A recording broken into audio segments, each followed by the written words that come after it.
खुद की वैल्यू को पहचानो। एक बार एक बड़े से हॉल में बहुत सारे लोग बैठे थे। वहाँ पर दुनिया का एक बहुत ही बड़ा स्पीकर आने वाला था और सब लोग उनकी बातें सुनने के लिए वहाँ पर आए थे। लगभग 10 मिनट के बाद वह स्पीकर स्टेज पर आ जाता है और वह बोलता है कि अगर आपने मेरी बात ठीक से सुन ली और समझ ली तो आपकी जिंदगी पूरी तरह से बदल जाएगी। उसके बाद वह अपनी जेब से एक बिल्कुल नया चमकता हुआ 100 रुपए का नोट निकालता है और उसको ऊपर करके सबसे पूछता है कि ये नोट आप में से किसको चाहिए। ये सुनते ही सब लोग अपने अपने हाथ ऊपर कर देते हैं। वह स्पीकर बोलता है कि ये नोट मैं आप में से किसी एक को दूंगा, लेकिन इसके लिए आपको थोड़ा वेट करना होगा। अब वह स्पीकर उस नोट को अपनी मुट्ठी में बंद कर लेता है और थोड़ी देर तक उसको मसलता है। अब उस नए नोट में सल पड़ जाते हैं और वह थोड़ा पुराना सा दिखने लगता है और वह एक किनारे से थोड़ा फट भी जाता है।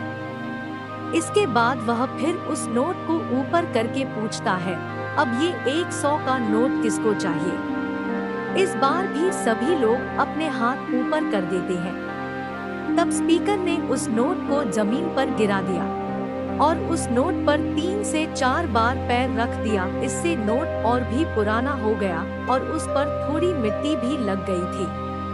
फिर उन्होंने उस नोट को ऊपर किया और पूछा कि अब बताओ, अब इस नोट को आप में से कौन लेना चाहता है। और इस बार फिर सबके सब ने अपने हाथ ऊपर कर दिए। स्पीकर अब नोट को फिर से नीचे जमीन पर गिरा देता है और उसके ऊपर कूद कूद कर उसको दोनों पैरों से रगड़ देता है और उसके ऊपर चाय भी गिरा देता है।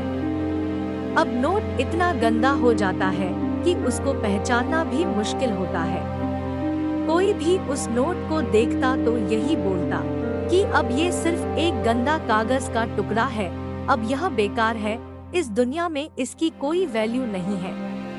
स्पीकर ने एक बार फिर उस नोट को उठाया और ऊपर करके सबसे पूछा, अब इस नोट को कौन लेना चाहता है। और इस बार भी सबके सब ने अपने हाथ ऊपर कर दिए। कितना भी गंदा पुराना मिट्टी में सना हुआ चाय का दाग लगा हुआ हो, लेकिन अभी भी वह 100 रुपए का नोट ही था। जिंदगी कई बार बड़े बड़े झटके देती है।